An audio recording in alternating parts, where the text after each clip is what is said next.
Judith Godrèche qui a porté plainte contre le réalisateur Jacques Doyon pour viol sur mineur a poussé un sacré coup de gueule sur Instagram.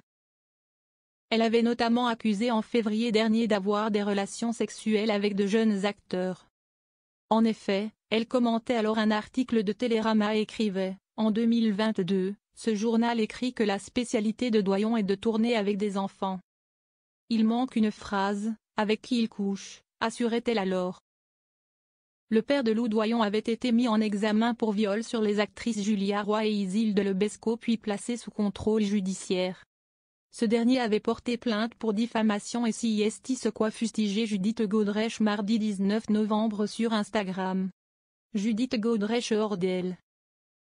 En story, elle a d'abord écrit « Quand tu pleures chez toi après avoir reçu un avis de mise en examen pour diffamation liée à la plainte déposée par ton agresseur, que le plombier va sonner d'une minute à l'autre pour réparer la chaudière. Que t'essaies d'être bonne actrice et de faire comme si de rien n'était. » Elle ne s'est pas arrêtée là et a même accusé l'avocate du réalisateur de la surveiller indirectement. Quand tu sais que l'avocate de Jacques Doyon a mis quelqu'un pour surveiller ton Instagram et qu'elle a envoyé depuis cette plainte des avertissements à ton avocate. Comme si est étrange dans le fond d'imaginer être dans cette ligne de mire, a-t-elle regretté. L'actrice mise en examen pour diffamation. En colère, elle a alors décidé d'aller plus loin qu'une simple story éphémère et a posté un long message sur son feed Instagram. Je reçois à l'instant mon avis préalable de mise en examen suite à la plainte de Jacques Doyon. Si est drôle comme si est pas drôle dans le fond. Je pensais que ma capacité à rendre les choses légères prendrait le dessus. Je n'aille pas compter le nombre de plaintes pour viol et agression sexuelle déposées contre Jacques Doyon. Je sais bien que la mienne est prescrite. Mais sa plainte en diffamation ne l'est pas.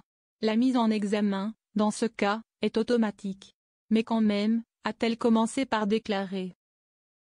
Elle a ajouté avoir l'impression que ce qu'elle disait n'avait pas vraiment de sens et en a profité pour évoquer un mauvais souvenir.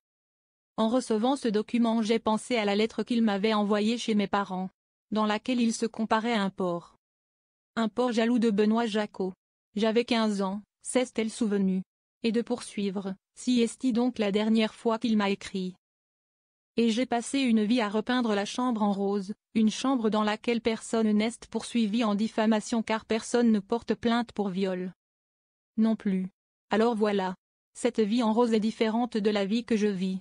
Mais au moins, ma vie d'aujourd'hui, elle dit la vérité.